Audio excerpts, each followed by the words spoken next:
புனிதர் ஆகஸ்ட் 14. புனித மேக்ஸ்மிலியன் கொல்ஃபே, குரு, துறவி, மறைசாட்சி. பிறப்பு ஜனவரி 7, 1894, போலந்து. இறப்பு ஆகஸ்ட் 14, 1941, ஹிட்லர் வதை முகாம், போலந்து. புனிதர் பட்டம் அக்டோபர் 10, 1982, திருத்தந்தை 2ஆம் ஜான் பவுல். மேக்ஸ்மிலியன் சிறு வயதிலிருந்தே அன்னை மரியின் மீது பக்தி கொண்டு வளர்ந்தார். இளம் வயதிலேயே பிரான்சிஸ்கன் துறவற சபையில் சேர்ந்து குருவானார். இவர் குருத்துவ பயிற்சியில் சேர்ந்து பயிற்சி பெறும்போது காச நோயால் தாக்கப்பட்டார். இறை அன்னையின் அருளால் மீண்டும் குணம் பெற்றார். 1918ஆம் ஆண்டில் ரோமையில் குருப்பட்டம் பெற்ற இவர் அன்னை மரியாளை பற்றி போதித்து மக்களிடையே அன்னை மரியின் பக்தியை வளர்த்தார். பின்னர் மாசற்ற மரியாவின் சேனை என்ற பெயரில் ஒரு சபையை தொடங்கினார். அச்சபையை பல நாடுகளில் பரப்பி மரியன்னையின் பக்தியை பரப்பினார். இவற்றிற்காக பலரிடம் அடிகள் பட்டு பல அவமானத்திற்கு உள்ளானார்.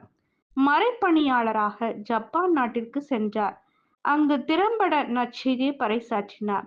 மீண்டும் தன் தாய் நாடான போலந்து நாட்டிற்கு திரும்பினார்.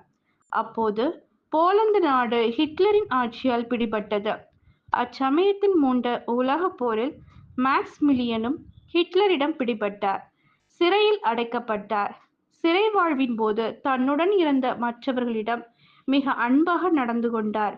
அவர்களுக்கு ஆறுதல் கூறினார். அம்மக்களிடம் இறை உணர்வை வளர்த்தார். அச்சமயத்தில் ஹிட்லரால் இளைஞர் ஒருவர் பிடிபட்டு சிறையில் அடைக்கப்பட்டார். இவர் ஒரு திருமணமான இளைஞர். தன்னை விடுவிக்கும்படி ஹிட்லரிடம் கெஞ்சினான். ஆனால் அவன் கோரிக்கையை ஹிட்லர் ஏற்க மறுத்தான். இதனை கண்ட மேக்ஸ்மிலியன் அவ்விளைஞனுக்கு உதவி செய்து சென்று அவனை விடுவிக்கும்படி மன்றாடி அவனுக்கு பதில் தன் உயிரை கொடுக்கிறேன் என்று கூறினார். கடைசியாக அவ்விளைஞனுக்கு பதில் தம்மையே சாவுக்கு கையளித்தார். பிறருக்காக தன்னையே தியாகம் செய்தார். ஜெபம்.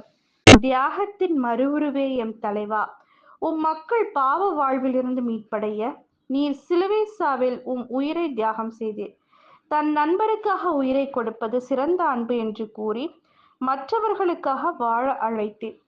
புனித மேக்ஸ்மிலியனும் தன் உயிரையே மற்றவர்களுக்காக தியாகம் செய்தார்.